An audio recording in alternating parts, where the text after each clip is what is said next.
नमस्कार, मैं हूं निकिता और आप देख रहे हैं सत्य हिंदी।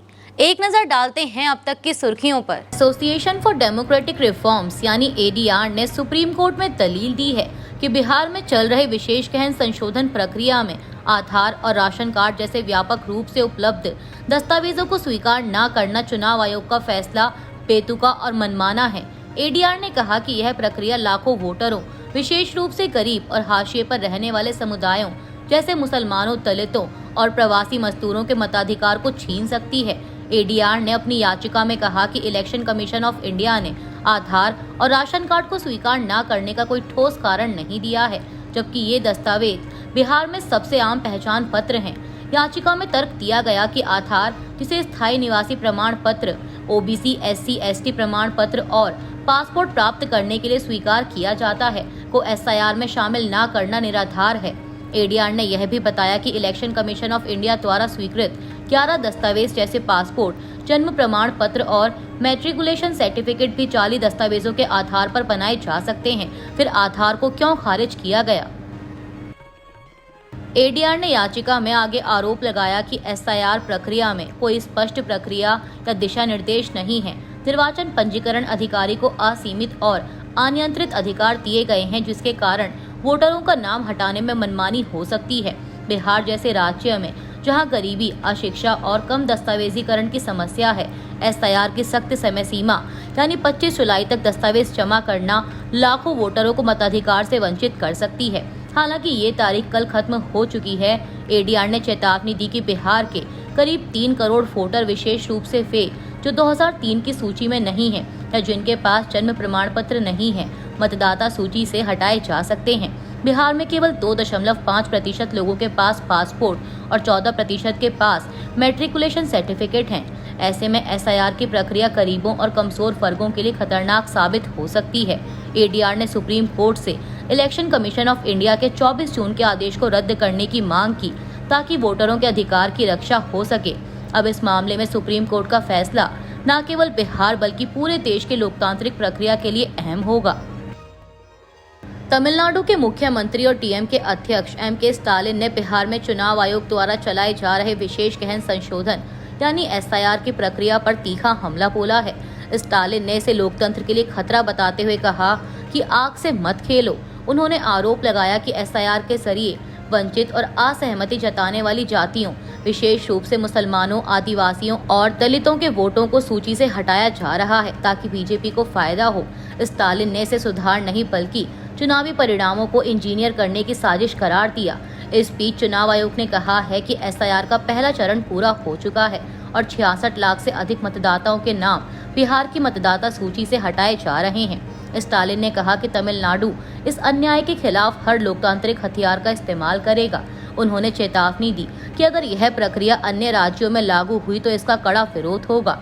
उन्होंने कहा कि बिहार में जो हुआ उससे पता चलता है कि दिल्ली सरकार जानती है कि जो मतदाता एक बार उसे वोट देंगे वही उसे सत्ता से बाहर कर देंगे, इसीलिए वह उन्हें वोट देने से ही रोकने की कोशिश कर रही है।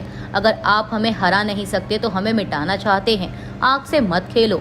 हमारे लोकतंत्र पर किसी भी खतरे का कड़ा प्रतिरोध किया जाएगा। बिहार के गया जिले से शर्मसार करने वाला एक मामला सामने आया है। यहाँ के बोधगया थाना क्षेत्र के बीएमपी 3 परेड ग्राउंड में होमगार्ड भर्ती प्रक्रिया में भाग ले रही एक युवती के साथ अस्पताल ले जाते समय एम्बुलेंस चालक और तकनीशियन ने कथित तौर पर रेप किया। पुलिस ने शुक्रवार को यह जानकारी दी। इंडिया टुडे की एक रिपोर्ट के अनुसार यह घटना 24 जुलाई को हुई, जब महिला दौड़ के दौरान बेहोश हो गई और उसे मौके पर खड़ी एक एम्बुलेंस से अस्पताल ले जाया गया। शिकायत के आधार पर एम्बुलेंस चालक विनय कुमार और तकनीशियन अजीत कुमार को गिरफ्तार कर लिया गया है। बिहार के गया जिले से सामने आए इस मामले पर बिहार के पूर्व उप मुख्यमंत्री और आरजेडी नेता तेजस्वी यादव ने सवाल उठाए हैं। तेजस्वी यादव ने सोशल मीडिया प्लेटफॉर्म एक्स पर लिखा कि बिहार में इसे आप राक्षस राज कहेंगे, अपराधियों द्वारा संरक्षित दुराचारी राज कहेंगे, महाजंगल राज कहेंगे अथवा मोदी नीतीश का कुशासन कहेंगे। उन्होंने प्रधानमंत्री मोदी को टैग करते हुए लिखा कि मुख्यमंत्री नीतीश कुमार और उनके 2 कथित डिप्टी की ज्वलंत मुद्दों पर चुप्पी आपराधिक है। बिहार में हाल के दिनों में हुए अपराध को लेकर केंद्रीय मंत्री और लोक जनशक्ति पार्टी रामविलास के प्रमुख चिराग पासवान ने बिहार सरकार से नाराजगी जाहिर की है। उनका कहना है कि उन्हें ऐसी सरकार का समर्थन करने में दुख होता है जहां अपराध अनियंत्रित हो गया है।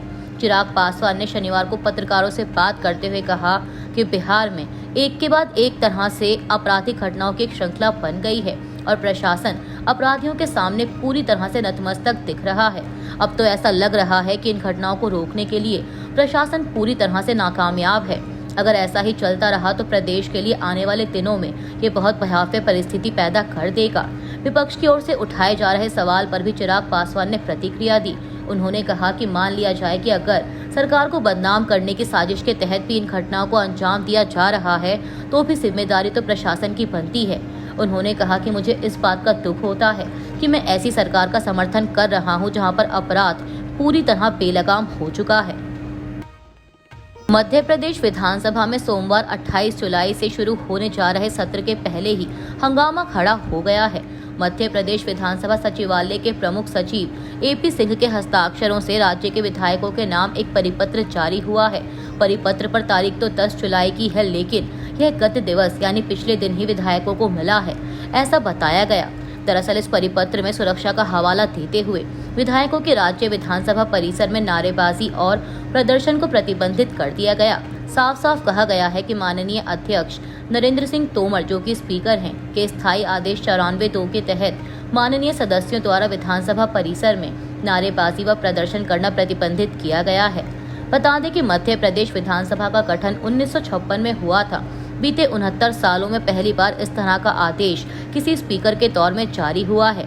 आदेश में और भी कई सारे प्रतिबंध लगाए गए हैं। विधानसभा का सत्र 28 जुलाई से शुरू हो रहा है। घोषित कार्यक्रम के अनुसार इसे 8 अगस्त तक चलना है। कुल 12 दिनों के सत्र में 10 बैठकें होना सुनिश्चित किया गया है। सत्र शुरू होने के पहले इस आदेश की वजह से हंगामे और गतिरोध के हालात बन गए हैं। मध्य प्रदेश विधानसभा में कांग्रेस विधायक दल के उपनेता हेमंत कटारे ने सत्य हिंदी से कहा कि हम इस आदेश को नहीं मानेंगे, ये तुगलक काल की याद दिला रहा है। कटारे का कहना है कि भाजपा बातें और दावे बड़ी बड़ी करती है, कहती है अधिक से अधिक चर्चाएं होनी चाहिए, मगर सरकार चर्चाओं से डरती है, भागती है, भ्रष्टों को बचाती है, सवालों के जवाब नहीं देती। कटारे ने इस आदेश को तत्काल वापस लेने की मांग विधानसभा स्पीकर से की। उनका कहना है कि आदेश वापस नहीं लिया तो हम इसे नहीं मानेंगे। इसका तीखा विरोध भी कांग्रेस विधायक करेंगे। हरियाणा के गुरुग्राम में पुलिस ने अवैध बांग्लादेशी प्रवासियों के खिलाफ चल रहे हिरासत अभियान को फिलहाल रोक दिया है। इस अभियान के कारण गुरुग्राम समेत हरियाणा के कई शहरों में बड़े पैमाने पर बंगाली बोलने वाले प्रवासियों का पलायन शुरू हो गया था, जिससे घरेलू कामकाज करने वालों का दिल्ली NCR में भारी संकट पैदा हो गया था।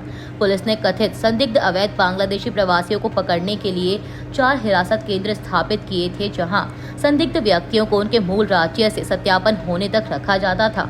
हालांकि आज इन केंद्रों में कोई भी हिरासत में नहीं लिया गया। पुलिस ने स्पष्ट किया कि सत्यापन प्रक्रिया अभी भी जारी है।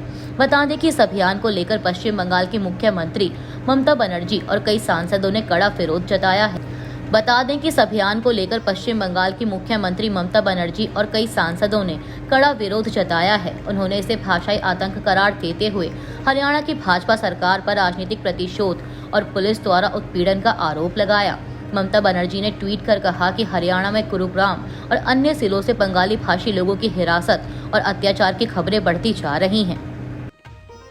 संसद के चालू मॉनसून सत्र के दूसरे हफ्ते की कार्यवाही की शुरुआत ऑपरेशन सिंदूर पर चर्चा के साथ होनी है। 48 घंटे में यानी 28 जुलाई को लोकसभा में ऑपरेशन सिंदूर पर चर्चा होगी। इसके लिए सत्ताधारी NDA की अगुवाई कर रही भाजपा ने सरकार का पक्ष रखने के लिए वक्ताओं की लिस्ट करीब फाइनल कर दी है। लोकसभा में रक्षा मंत्री राजनाथ सिंह ऑपरेशन सिंदूर पर चर्चा की शुरुआत कर सकते हैं। गृह मंत्री अमित शाह और विदेश मंत्री S जयशंकर के साथ ही निशिकांत दुबे और अनुराग ठाकुर का नाम भी वक्ताओं की लिस्ट में शामिल बताया जा रहा है। राज्यसभा में ऑपरेशन सिंदूर पर चर्चा की शुरुआत मंगलवार को होगी। राज्यसभा में भी रक्षा मंत्री राजनाथ सिंह, विदेश मंत्री S जयशंकर और अन्य मंत्री चर्चा में शामिल होंगे। दोनों ही सदनों में ऑपरेशन सिंदूर पर 16-16 घंटे की चर्चा होनी है। हालांकि इसके लिए विपक्ष के पास काफी सवाल हैं और सरकार अभी तक एक भी जवाब नहीं दे पाई है। ऑपरेशन सिंदूर और संसद के मॉनसून सत्र के दौरान चल रहे हंगामे को लेकर संसदीय कार्य मंत्री किरेन रिजिजू ने कहा कि चर्चा के दौरान विपक्ष से कौन बोलेगा यह सरकार तय नहीं कर सकती और सरकार से कौन बोलेगा यह विपक्ष तय नहीं करेगा। उन्होंने कहा कि सारे मुद्दे हमने सुने और उस पर विचार करेंगे, लेकिन एक साथ सब पर चर्चा नहीं हो सकती। पहले ऑपरेशन सिंदूर पर चर्चा होगी और अगले विषय के बारे में बाद में तय किया जाएगा। इसके साथ ही उन्होंने कहा कि प्रधानमंत्री को कब बोलना है यह विपक्ष तय नहीं कर सकता। बता दें कि विपक्ष लगातार पीएम मोदी से इस मुद्दे पर बोलने की मांग कर रहा है और किरण रिजिजू के बयान ने दिखा दिया है कि मोदी शायद बोलने से बच सकते हैं, जिसके बाद कुछ पत्रकारों का कहना है कि 48 घंटे में मोदी, शाह और राजनाथ के पीछे छिपेंगे क्या। सीजेआई गवई ने ऐलान किया कि जब वो इस साल नवंबर में रिटायर होंगे तो रिटायरमेंट के बाद कोई भी सरकारी पद स्वीकार नहीं करेंगे। उन्होंने कहा कि रिटायरमेंट के बाद वो अधिक समय अपने गांव तरियापुर, अमरावती और नागपुर में बिताना चाहेंगे। मुख्य न्यायाधीश गवई ये बातें उस कार्यक्रम में कर रहे थे जो उनके पिता आर.एस. गवई की 10वीं पुण्यतिथि पर आयोजित किया गया था। आर.एस. गवई केरल और बिहार के राज्यपाल रह चुके थे। भारत के chief of defence staff general Anil Chauhan ने शुक्रवार को कहा कि ऑपरेशन सिंदूर अभी भी जारी है। उन्होंने यह भी साफ किया कि देश की सेनाओं को हर समय साल के 365 दिन चौकन्ना और पूरी तरह तैयार रहना चाहिए। जनरल चौहान ने कहा कि युद्ध में दूसरा स्थान नहीं होता, या तो आप जीतते हैं या हार जाते हैं। इसलिए हर सैन्य बल को हर समय तैयार रहना चाहिए और ऑपरेशनल तैयारियों का स्तर बहुत ऊंचा होना चाहिए। उन्होंने बताया कि ऑपरेशन सिंदूर इसका एक उदाहरण है जो अब भी चल रहा है। उन्होंने दोहराया कि हमारी तैयारियां 24 घंटे 7 दिन और पूरे साल बहुत ऊंचे स्तर की होनी चाहिए।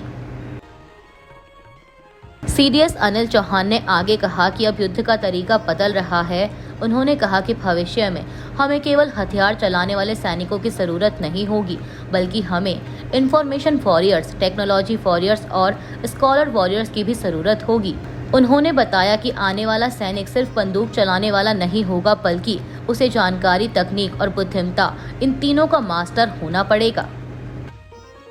राजस्थान के झालावाड़ में स्कूल की छत गिरने की घटना पर कांग्रेस नेता सचिन पायलट ने राज्य सरकार पर सवाल उठाए हैं। उनका कहना है कि सत्ता और साधन होने के बावजूद लापरवाही की गई। बता दें कि झालावाड़ जिले के मनोहर थाना इलाके में शुक्रवार सुबह एक सरकारी स्कूल की छत गिरने से 7 बच्चों की मौत हो गई और कई घायल हो गए। सचिन पायलट ने समाचार एजेंसी ANI से बात करते हुए कहा कि कल की घटना बहुत ही दर्दनाक है। मासूम बच्चों पर पढ़ते हुए छत गिर जाए और 7 की मृत्यु हो जाए तो ये सरकार की पूरी तरह से लापरवाही है। उन्होंने कहा कि आपराधिक लापरवाही है, जांच कर दोषियों पर कार्रवाई की जानी चाहिए। राजस्थान के शिक्षा मंत्री मदन दिलावर पर सवाल खड़े करते हुए उन्होंने कहा कि मुझे खेद है कि वहां के शिक्षा मंत्री पिछली कांग्रेस सरकार की बात कर रहे हैं। 1.5 साल से आपकी सरकार है, डबल इंजन आपके पास है, पूरा साधन है, फिर भी आप लोगों ने लापरवाही की। सचिन पायलट ने आरोप लगाया कि इमारत की शिकायत के बावजूद सही समय पर कदम नहीं उठाया गया। राजस्थान सरकार को निर्णायक कदम उठाना चाहिए, बजाय इसके कि पिछली सरकार को दोषी ठहराया जाए। अभी के लिए इतना ही। बाकी की देश दुनिया की बड़ी खबरों के लिए जुड़े रहिए सत्य हिंदी के साथ।